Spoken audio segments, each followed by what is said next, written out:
What the fuck did I just get done watching? Hello, what's up everybody? My name is Mike Brown, aka ReviewKingMB, and I've seen this once before, and it was bad then, but rewatching it now, goddamn! I am talking about Doom!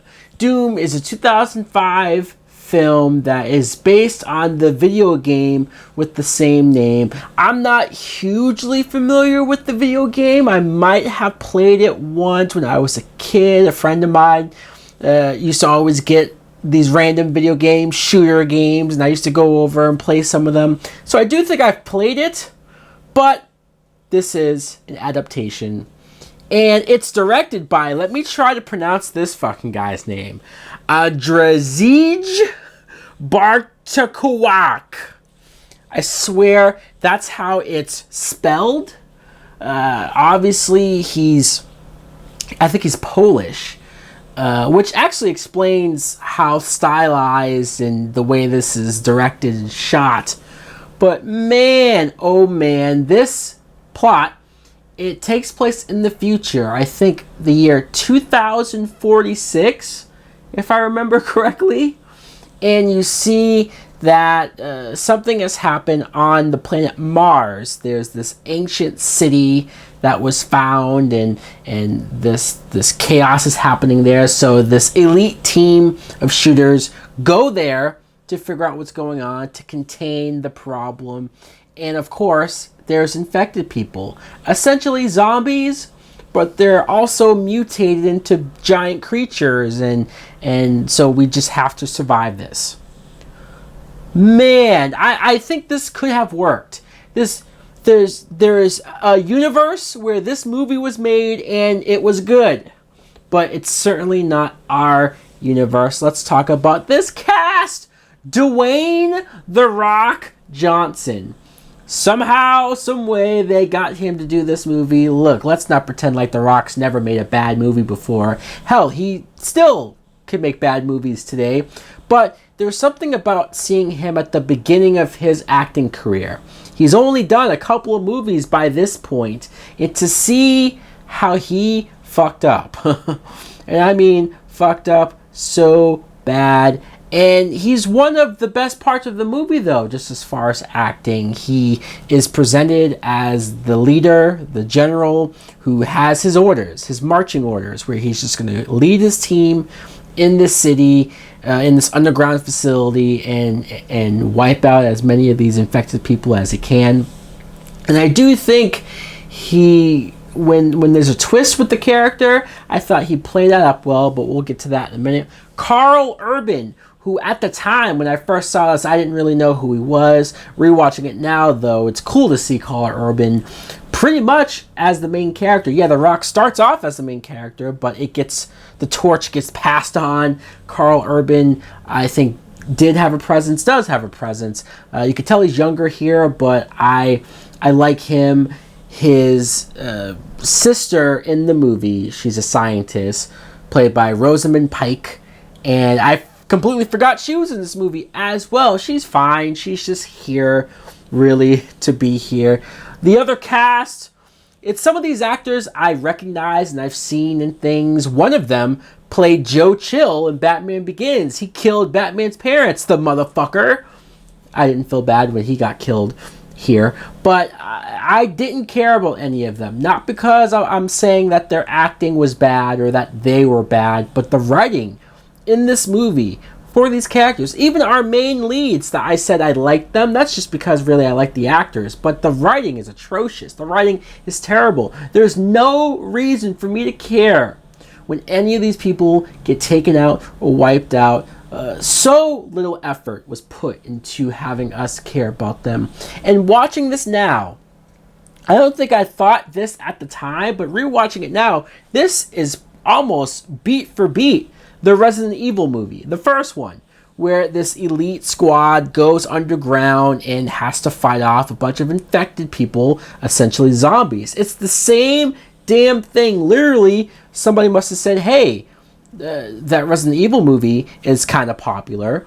at least I liked the first one, and it made money, and the sequels upon sequels being made. Let's just copy them. We have this other video game. This seemed like there was no inspiration. There was nothing to try to make this different. There's one thing about this movie that I did like, but let's wait before we get there.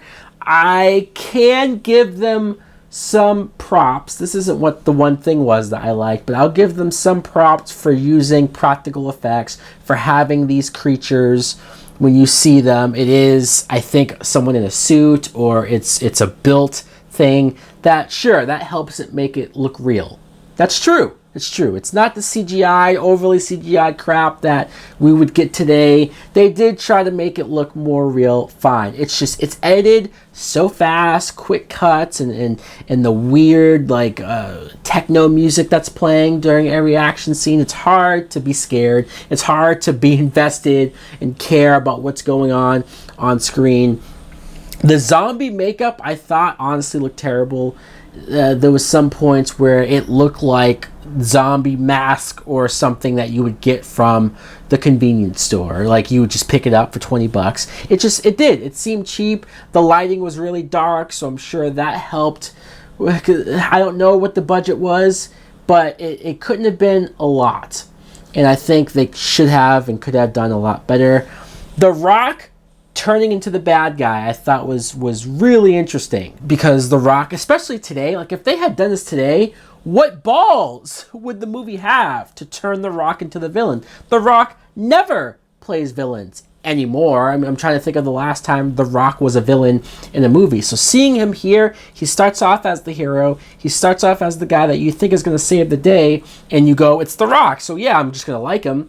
And to see that he's cold-hearted, to see that he is by the book, to see that one scene where he shoots that kid for disobeying him, shoots him dead, and then later on he turns on Karl Urban and the two of them are fighting each other, I go, wow, this is good.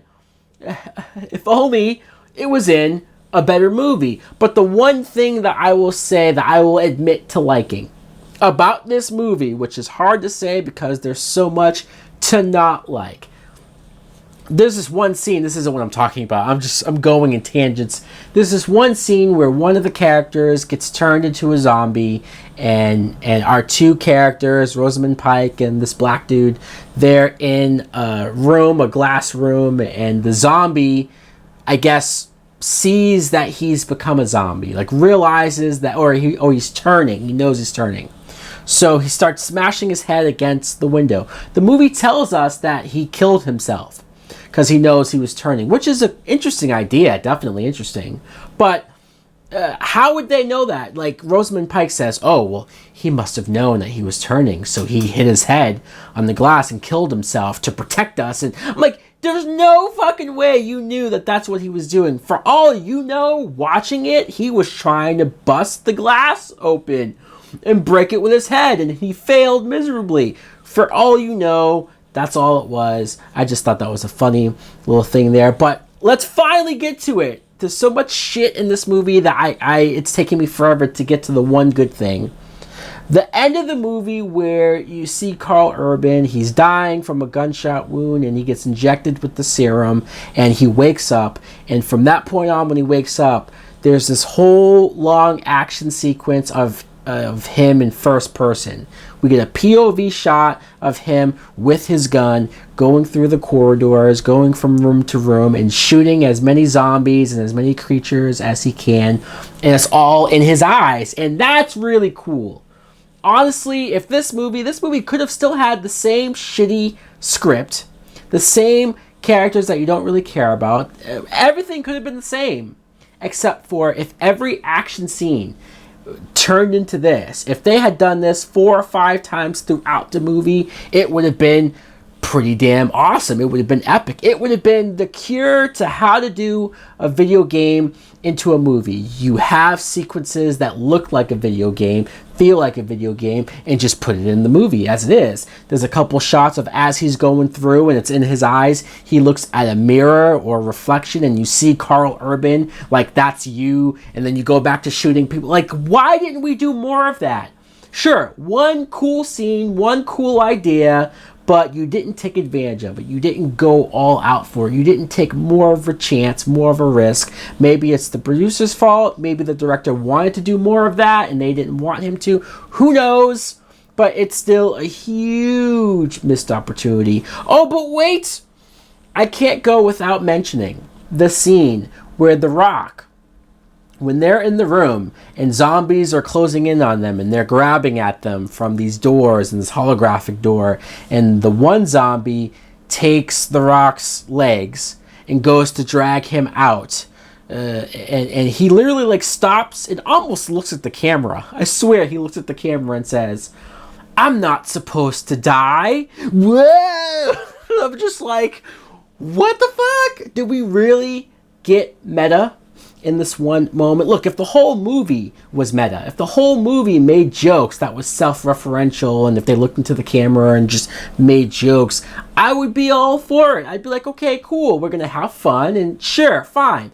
But to stop the film and to have The Rock basically say, "Wow, can you believe they're killing me off because I'm The Rock?" It's, man, does it take you out. It's such a forced moment where they probably just tried to go for the laugh as opposed to trying to make a kick-ass cool video game movie. Fuck you, Doom. Oh boy, I can't believe I sat through it again. I needed to sit through it again though to remind me how horrible this was and how not to do a video game movie. Anyways, guys, let me know in the comments below what you think of Doom. I know it has its fans. I saw some people saying that they love this movie. Woo! That's cool. That's fine.